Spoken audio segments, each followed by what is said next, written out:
Bismillahirrahmanirrahim. Assalamualaikum warahmatullahi wabarakatuh. Innal hamdalillah nahmaduhu wa nasta'inuhu wa nastaghfiruh wa natubu ilallah wa natawakkalu ilaihi. Asyhadu an la ilaha illallah wahdahu la syarika lah wa asyhadu anna Muhammadan abduhu wa rasuluhu allazi la nabiyya ba'dahu. Alhamdulillah, puji dan syukur kita panjatkan kepada Allah Subhanahu wa taala yang masih memberikan begitu banyak kenikmatan kepada kita, terutama kenikmatan iman dan Islam, sehingga kita dengan ringan melangkahkan kaki kita untuk datang ke kajian subuh. Tentu kita semua sudah melaksanakan sholat subuh, ya. Dan memang salah satu hal yang luar biasa di subuh ini banyak hal sekali. Ibu-ibunya ada ya? Katakan tinggi lalu halaman hijab, tembok, ya. Banyak hal yang luar biasa di subuh itu. Pertama, bagi jamaah yang tadi melaksanakan sholat sebelum subuh, sholat fajar, maka mendapatkan pahala yang luar biasa. Orang yang paling kaya itu bukan orang yang memiliki harta yang banyak, ya, Ferrari misalnya. Nah, Pak Amisnya kaya, mobil Pak Amisnya itu kalah dengan 2 rakaat sholat fajar. Itu orang paling kaya. Makanya siapa yang paling kaya? Mereka yang bisa melaksanakan 2 rakaat sebelum subuh. Itu kan lebih baik dari seisi dunia akhirat. Ditambah kita melaksanakan sholat subuh, lalu berdiam diri di masjid, baca Quran, kajian, mendengarkan sampai nanti datang subuh, lalu melaksanakan 2 rakaat sholat subuh. Apa pahalanya Bapak? Ketika kita melaksanakan sholat subuh, seperti pahalanya seperti umrah dan ibadah haji. Tapi jangan punya prasangka bahwa terus haji, terus umrah, bukan. Tapi pahalanya seperti ibu-ibu yang meninggal dunia dalam melahirkan, apa pahalanya? Seperti pahala jihad. Bukan berarti ibunya berjihad, bukan. Tapi pahalanya. Apalagi kalau kita laksanakan setiap subuh. Jadi bahwa ibu ya datang ngaji, tidak pulang dulu Pak, baca Quran. Kalau kajiannya ahad subuh, berarti hari-hariannya baca Quran dan datang subuh 2 rakaat pulang. Insya Allah mendapatkan pahala yang banyak di setiap subuhnya. Maka sekarang nih Bapak Ibu, ya, Bapak Ibu Bapak yang diambil, yang sudah datang dari subuh tidak pulang lagi, ada kajian, nanti setelah itu sholat subuh 2 rakaat. Tidak usah berjamaah, masing-masing saja. Salawat dan salam semoga tercurahkan pada junjungan kita baginda Rasulullah Sallallahu Alaihi Wasallam, kepada para keluarga, sahabat dan tabi'in termasuk kita umatnya yang senantiasa tunduk patuh terhadap ajaran dari baginda Rasulullah Sallallahu Alaihi Wasallam. Selanjutnya saya mengucapkan warahmatullahi wabarakatuh, siapkan masyarakat minal a'idin wal fa'idin kullu 'amin wa antum bil khairin. Semoga amalan-amalan kita selama Ramadan kemarin diterima oleh Allah Subhanahu wa taala. Salah satu goal dari melaksanakan ibadah saum itu adalah ketika kita diampuni oleh Allah Subhanahu wa taala. Bukan berkali-kali kita tamat baca Al-Qur'an, bukan kita bisa melaksanakan i'tikaf pun 10 hari, tetapi goalnya di bulan Ramadan itu adalah ketika kita diampuni oleh Allah Subhanahu wa taala. Karena orang sangat rugi ketika Ramadan sudah selesai lalu tidak diampuni oleh Allah Subhanahu wa taala. Maka tentu Ramadan menjadi sebuah kurikulum bagi kita di bulan sekarang dan selanjutnya. Artinya amalan-amalan yang pernah kita lakukan di bulan Ramadan kita lakukan, karena itulah salah satu kita diterima oleh Allah Subhanahu wa taala. Tentu juga kita berkaca, kita senantiasa melakukan sesuatu seperti apa yang dilakukan oleh salafus saleh, para sahabat dan salafus saleh. Ketika selesai bulan Ramadan, maka para sahabat dan salafus saleh itu senantiasa berdoa kepada Allah Subhanahu wa taala. Berapa bulan? Sebulan? Tidak, 6 bulan. Setelah Ramadan ditinggalkan sampai dari Syawal sampai 6 bulan selanjutnya berdoa kepada Allah Subhanahu wa taala, ya Allah, ampunilah segala dosa-dosaku, terimalah ibadah-ibadahku ketika Ramadan. Ya, lakukan itu amalan soleh. Amalan yang dilakukan kenapa? Karena belum tentu Ramadan kita diterima. Tetapi ketika kita mengetuk pintu langit Allah Subhanahu wa taala, Allah bukakan dan kita diterima. Logikanya, umpama bapak saat itu bertamu sekali ketok pintu dibuka, mungkin tidak.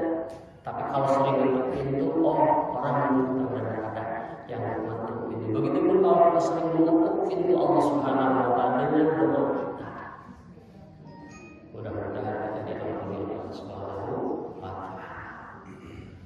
Bapak Ibu yang sama-sama dirahmati Allah Subhanahu wa taala, tentu setelah ini di akhir penghujung bulan Syawal. Berarti pamit Syawal masuk kasasi Zulqa'dah. Bu, Pak, masih kayaknya ibu, emang itu sasi Islam teh. Kalau abdi lepas kultum ketiganya sama dia Musa bola, Bu, kamu jujur bola. Musa, Roro, Juju, Rasa, Hulu. Ayo nama Zulqa'dah, Zulhijjah. Emang kayaknya Bu, Musa, Roro, Juju, Rasa, Hulu. Ayo nama Zulqa'dah. Berarti kalau sudah masuk Zulqa'dah, sebulan lagi kita akan masuk pada bulan yang mulia, yaitu Zulhijjah. Zulhijjah cek Sunda mah bulan raya yang diagungkan, luar biasa. Berbicara Zulhijjah berarti berbicara kurban. Berbicara kurban berarti berbicara berkaitan dengan Nabi Ibrahim dan Nabi Isa. Berbicara Nabi Ibrahim dan Nabi Isa, berbicara keluarga yang sakinah, mawaddah, warahmah. Karena tipe keluarga baca ada yang bapaknya soleh, istrinya juga benar, ya, bapaknya soleh, anaknya tidak soleh. Sahab keluarga Nabi Nuh, anaknya membangkang terhadap bapaknya, padahal bapaknya Nabi Karim. Tentu itu bukan menjadi keluarga idaman kita. Ayah anu istrina solehah ahli surga, tapi suaminya ahli neraka. Sahab keluarga Fir'aun, ya, Fir'aun ahli neraka, istrinya ahli surga. Sahab istrinya teh sahab istrinya Fir'aun itu kan ahli surga, ya. Lalu ada juga keluarga yang semuanya ahli neraka. Sama Abu Lahab suaminya ahli neraka, tapi istrinya juga ahli neraka. Tapi ada keluarga Nabi Ibrahim, ya, Nabi Ibrahim ahli surga, istrinya ahli surga, dan anaknya pun ahli surga. Pertanyaannya, di antara empat itu Bapak pada milih keluarga mana? Kita tidak berbicara baginda Rasul, ya, sudah jelas itu tidak usah dibicarakan. Maksudnya Nabi Ibrahim kalah, ya, kita tidak membicarakan karena tidak membicarakan ini juga. Bapak, ibu bapak belah, kami milih 4 kriteria keluarga itu, mana yang bapak dipilih? Keluarga Nabi Ibrahim, Fir'aun, Nuh, atau Abu Lahab? Nabi Ibrahim. Sepakat? Sepakat. Bu, halo, ayah bu, halo, ibu-ibu ayah. Nah, pada ngeros kayak ibu. Kami 4 kriteria keluarga tadi, Nabi Ibrahim, keluarga Fir'aun, Nabi Nuh, dan satu lagi Abu Lahab. Ibu pada mana kriteria ibu? Itu kita tidak berbicara Nabi Muhammad, Imam Muhammad. Saya pilihan Nabi Muhammad. Pilihan anak 4 untuk 5. Ya sebutkan ya. Konsentrasinya itu kalau balasan jauh loh. Konsentrasinya ke abdi. Nabi Ibrahim kah, keluarga Nabi Ibrahim kah? Keluarga Nabi Nuh, Abu Lahab, atau Nabi Fir'aun? Pilih mana kriterianya? Nabi Ibrahim. Kenapa? Karena bapaknya masuk surga, ibunya masuk surga, dan anaknya pun soleh masuk surga. Terus ya bu. Tapi bagi ibu konsekuen terhadap pilihan keluarga Nabi Ibrahim. Nabi Ibrahim itu istrinya kedua. Kumaha? Kedua Nabi Ibrahim sunnah. Opatin mana ibu? Nya sunnah ibu berbicara Nabi Ibrahim. Nabi Ibrahim dua, bu, Siti Hajar sareng Siti Sarah. Siti Sarah istri nu kahijina, istri nu kaduana Hajar. Oke.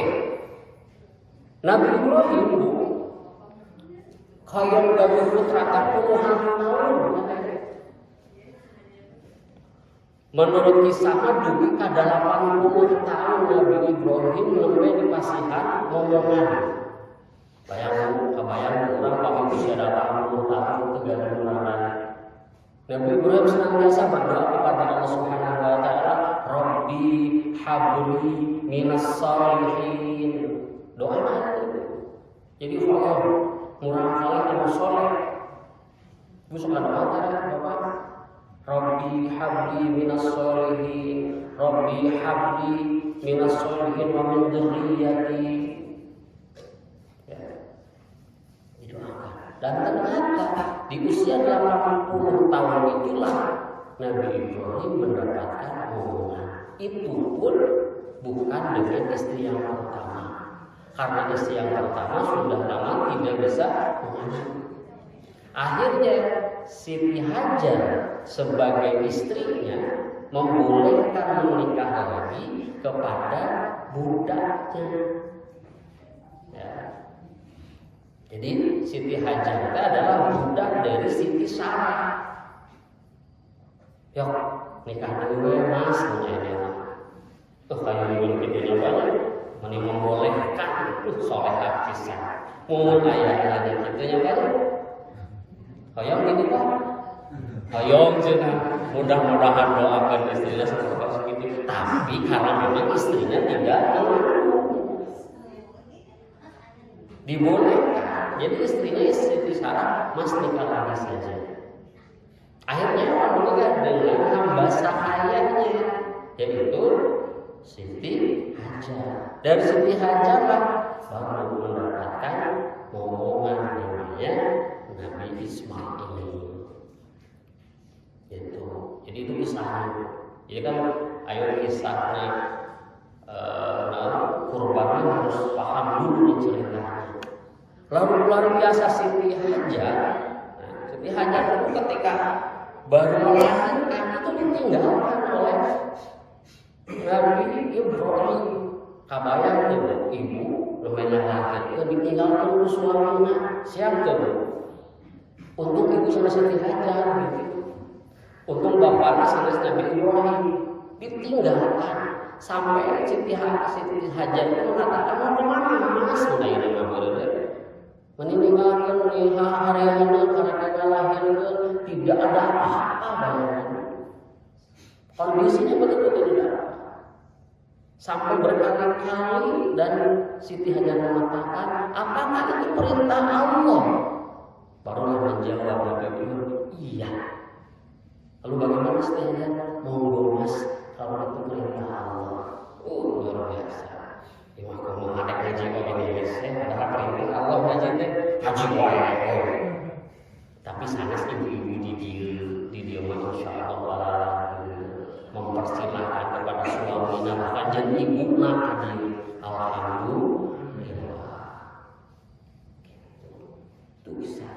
Nah, ketika Nabi Ismail sudah sampai pada usia yang cukup, maka karena pamit lepat pernah bernazar Nabi Ibrahim itu ketika lahir anaknya maka akan kami serahkan kepada Allah Subhanahu wa taala.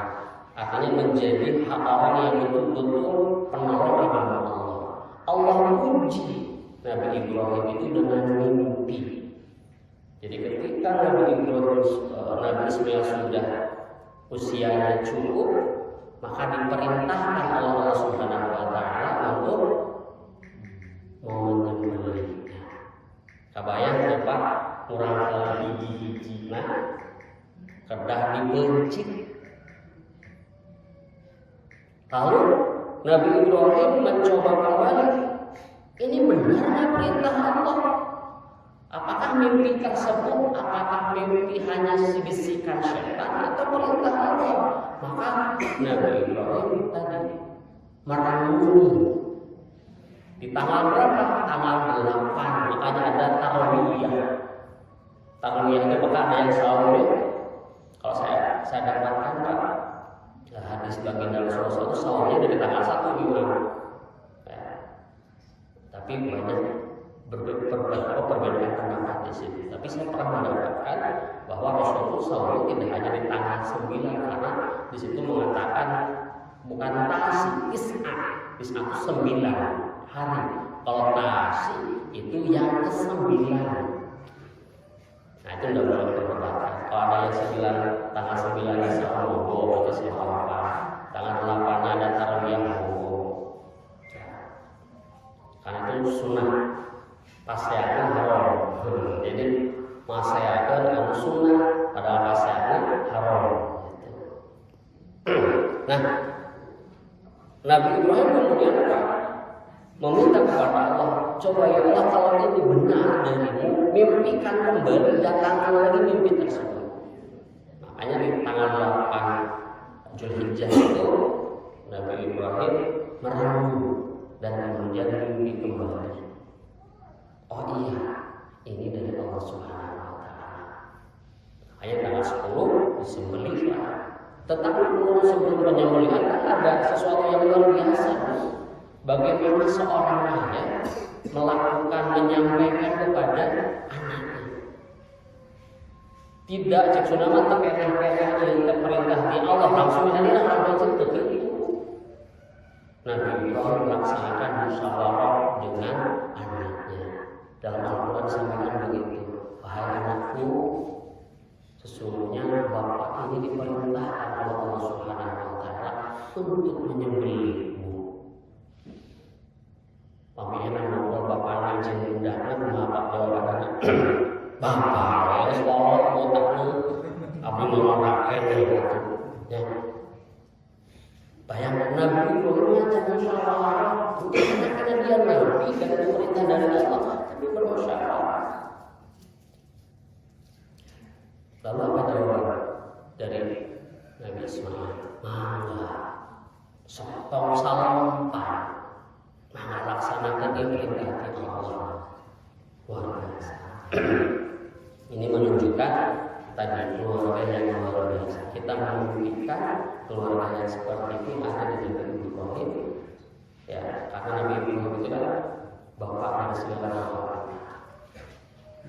Baik, Bapak Ibu sekalian yang dirahmati Allah Subhanahu wa taala, itu adalah salah satu dari kisah dari adanya disunnahkan untuk menyembelih hewan kurban. Nah, kita masuk ke materi. Ya, apa itu kurban? Jadi ibadah kurban itu sering dikenal juga atau disebut dengan bahasa udhiyah. Ya. Udhiyah. Ya. Udhiyah itu apa? Hewan kurban yang dikurbankan berupa apa saja? Unta, sapi, kambing, atau domba dan sejenisnya yang disembelih pada hari raya kurban, ya, ataupun hari tasyrik. Tasyrik itu kan 11, 12, 13 sebagai apa? Taqarrub kepada Allah Subhanahu wa taala. Sebagai rasa pendekatan diri kita kepada Allah Subhanahu wa taala. Itulah kurban. Jadi udhiyah. Udhiyah itu menyembelih kurban dengan taqarrub kepada Allah Subhanahu wa taala dan disembelih pada hari raya Idul Kurban atau Yaumut Tasyrik 11, 12, 13. Gimana hukumnya Bapak Ibu sekalian? Hukum kurban itu adalah sunnah. Para imam Malik, Imam Syafi'i, Abu Yusuf dan yang lain-lainnya mengatakan kurban itu hukumnya sunnah. Bagi siapa? Bagi orang yang mampu, orang yang kaya. Bukan wajib bagi orang yang tadi berada di kampungnya atau di halamannya mungkin ataupun dalam perjalanan maupun melaksanakan ibadah haji. Nah, pertanyaannya hari ini, bagaimana yang disebut dengan mampu? Ya, ukuran mampu itu gimana? Kadang-kadang kan punya penafsiran yang lain. Maka menurut jumhur ulama, mampu itu, ya, mampu berkorban itu adalah ikatnya sama dengan ukuran kemampuan bersedekah. Gimana? Ketika kita memiliki kelebihan harta setelah terpenuhinya kebutuhan pokok hajatul asasiyahnya, makannya misalkan 2 kali tapi temannya kecap, nah itu belum berarti. Kecap, endok ceplok, nah itu kan kamus gitu. Jadi sudah terpenuhinya kebutuhan asasiyah, hajat asasiyah, sandal, pangan. Dan di sini juga disampaikan kebutuhan penyempurna atau yang disebut dengan hajatul kamaliyah. Apa hajatul kamaliyah? Karena hari ini bisa jadi apa itu bukan menjadi kebutuhan, bukan menjadi satu-satu barang yang penting, bukan barang yang mewah, tapi sebuah kebutuhan bagi para pebisnis ini penting. Ya, motor itu menjadi hal penting, bukan menjadi barang mewah lagi. Jadi itu ukurannya. Ketika sudah terpenuhi kebutuhan asasinya ataupun penyempurnanya. Gimana yang punya utang? Boleh nggak berkurban? Boleh?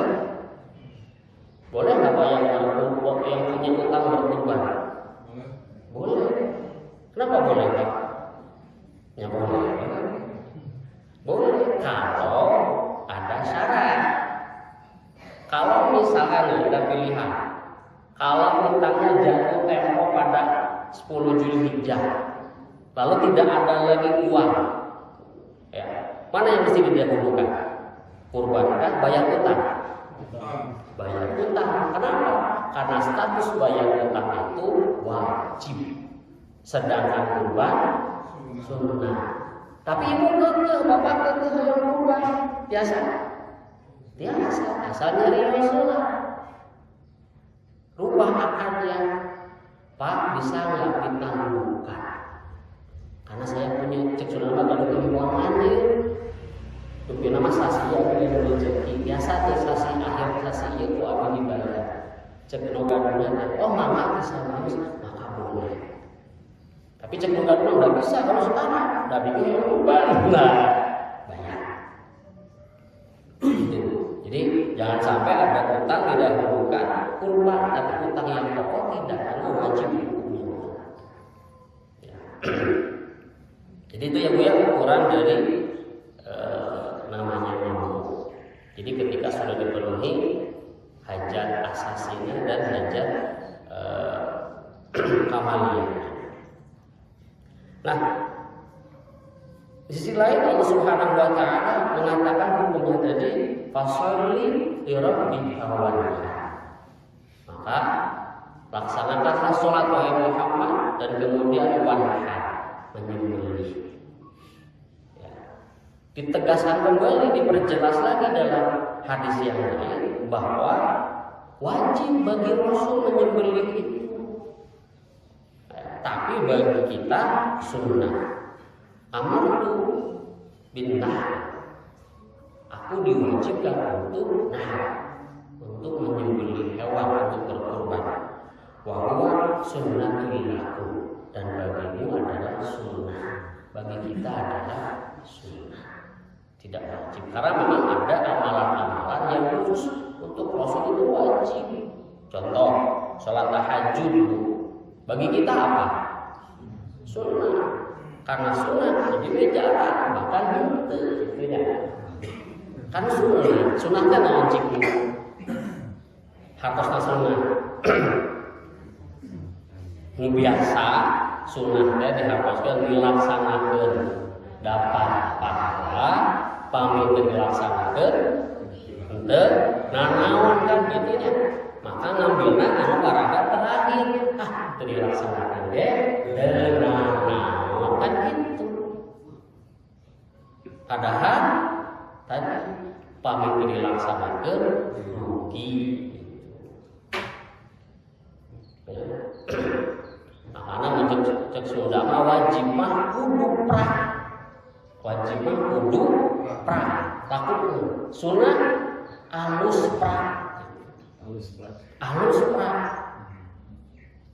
Lamun sunnah sunnah mubah kumdi kumadina. Pami makruh alus cul. Pami haram kudu cul.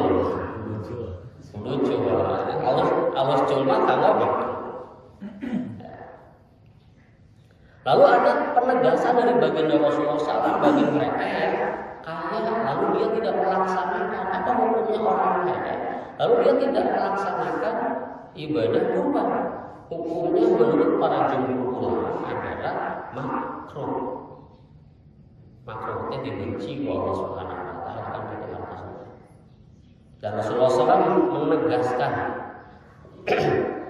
nangkanya lahu sa'a walam yadhaha fala yaqrabanna musallana. Ya. Barang siapa yang mempunyai kemampuan maka lahu sa'a. Siapa saja yang memiliki kemampuan untuk melaksanakan kurban fala yadhaha, tapi dia tidak melakukan ibadah kurban, fala yaqrabanna, jangan mendekati musola tempat sholat. Tapi mesti digaris bawahi karena itu dijelaskan musola itu bukan masjid setiap hari. Berarti kalau dekat-dekat masjid setiap sholat bukan. Itu tidak boleh mendekati sholat Idul Adha di lapangan, tongkang lapangan. Artinya ini sesuatu hal yang cegahan dari baginda Rasul. sangat jelek bagi mereka yang memiliki uang kaya tapi tidak melaksanakannya. Ya. Ini ancaman dari Rasulullah SAW. Jadi makruh.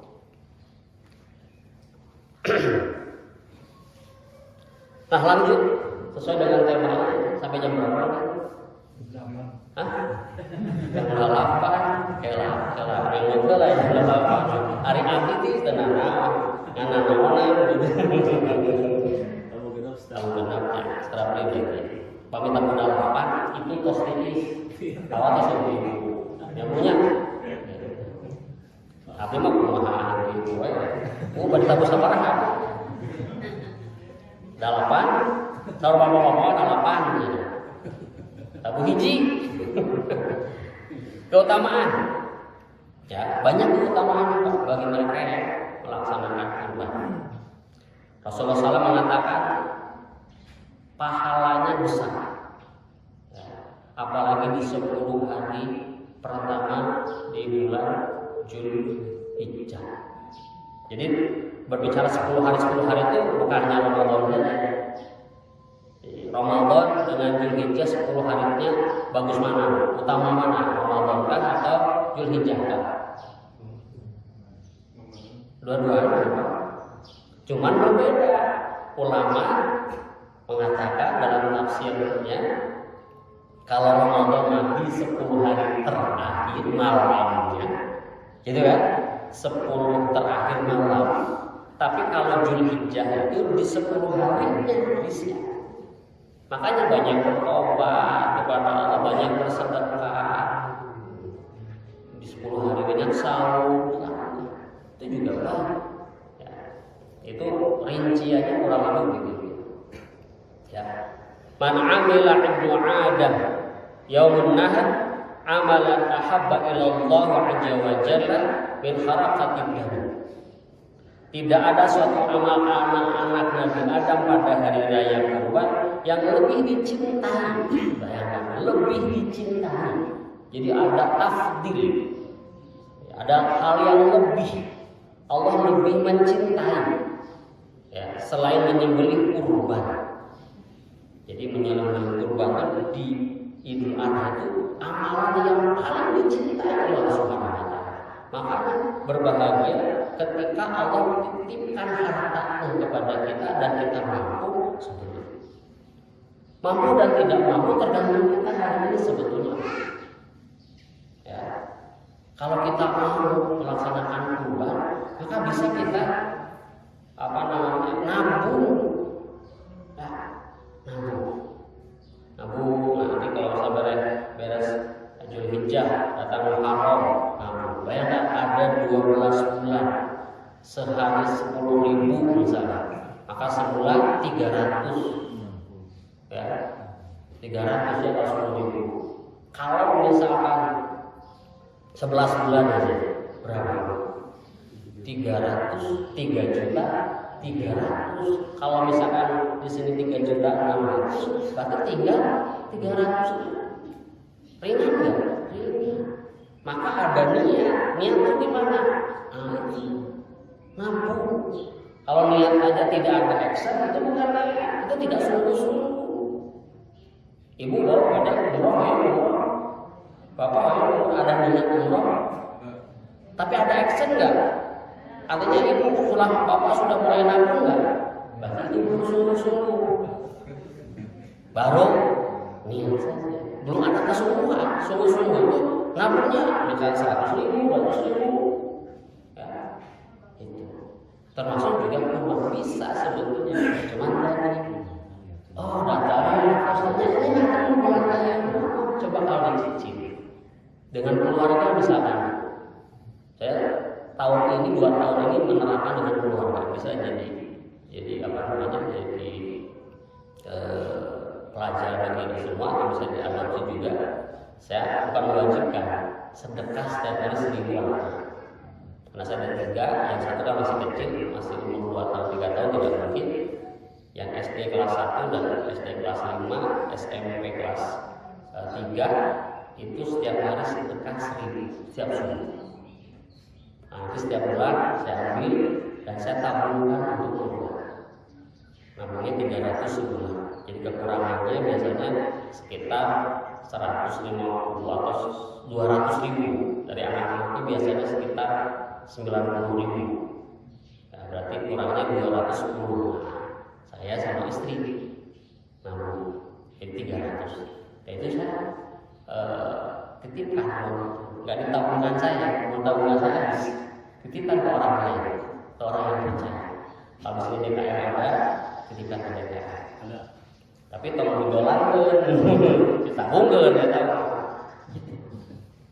Ya, itu yang pertama. Jadi amalan yang paling ini, ya, yang dicintai oleh semuanya. Yang kedua, Rasulullah SAW mengatakan kepada putrinya Siti Fatimah, ya Fatimah, kumi, bangun, fashhadi, saksikanlah ya, ketika penyembelihan kurban. Hai Fatimah, bangunlah dan saksikan kurbanmu, karena setiap tetes darahnya akan memohon ampunan dari setiap dosa yang telah dilakukan. Tetesan darahnya itu menjadi penembus dosa. Meminta ampun pada Allah. Berapa tetes itu darah? Itu yang kedua. Yang ketiga, helai-helai bulunya itu menjadi kebaikan. Kan kita sadar tadi bulu. Ibu kantor menghitung bulu sapi. Sapi kantor 7.750 percantan tuh. Etang jadi lah. Nah kan jodohnya, ini percantan Pak. Daripada kita nyari rasa, ini kita percantan kan artinya. Percantan kan? Enggak, etang kayaknya bapaknya. Oh, bisa percantan. Apa ya biji-biji dulu. Ya. Jadi itu kebaikan bagi kita. Yang ketiga, keutamaannya nanti hewan itu menjadi tunggangan kendaraan kita. Wah, luar biasa. Nah, bagi yang mau pergi masih ada waktu. Ya, alhamdulillah tadi dengar sudah ada 3 sapi. Ya, mau sapi mau domba sama saja. Yang penting mau kurban. Kepentingan toh hayal. Tapi gak ada hayal, saya mau hayal. Kalau di kan sapi dan domba kan kayak gitu. Tidak bisa. Mencit rengit, tidak bisa. Itu keutamaan. Jadi banyak keutamaan di apa? Di penyembelihan kurban. Dan yang terakhir yang disampaikan di keutamaannya ini untuk menghilangkan sifat bulu kita. Makanya kita sembelih itu rasa sombong kita, rasa iri dengki kita itu disembelih. Apa sih sombongan dalam diri kita hari ini Bapak Ibu sekalian? Semua yang ada dalam diri kita itu adalah menghinakan, menjijikkan. Yang ada dalam diri kita itu menjijikkan semua. Oh, kita juga diciptakan dari saripat tangan itu juga jijik. Dan apa yang keluar dalam tubuh kita jijik. Dari atas ketombe, resep ke ketombe, nggak ada. Kahana cile, resep, jijik ya. Ini apa? Cowe, ya punten. Semua kan menjijikkan. Lalu apa yang semua ada dalam diri kita? Hanya satu yang bisa menentukan dia manusia baik dan tidak apa? Ucapan. Kalau ucapannya tidak baik itu seperti bangkai perjalanan. Bayangkan, ngomong nama-nama dia sombong dan sebagainya. Apa bedanya dengan bangkai perjalanan? Manusia adalah menjijikkan semua. Maka itulah yang akan mengangkat derajat kita adalah pembicaraan kita yang baik akan menjadi derajatnya baik. Dan yang terakhir, karena sudah jalan 6 kurang 10 menit, jadi kalau ada pertanyaan saya persilakan. Dalam menyembelih itu harus ada keikhlasan. Jangan sampai menyembelih itu hanya ingin disebut dermawan. Oh dermawan. Atau ada apa politiknya pencitraan. Oh menyembelih dan sebagainya itu hartanya akan habis. Saya ingin sampaikan salah satu kisah Ya, bagaimana sebuah keikhlasan itu bisa memasukkan dia ke dalam surga. Ada hamba Allah Subhanahu wa taala yang beribadah selama 60 tahun.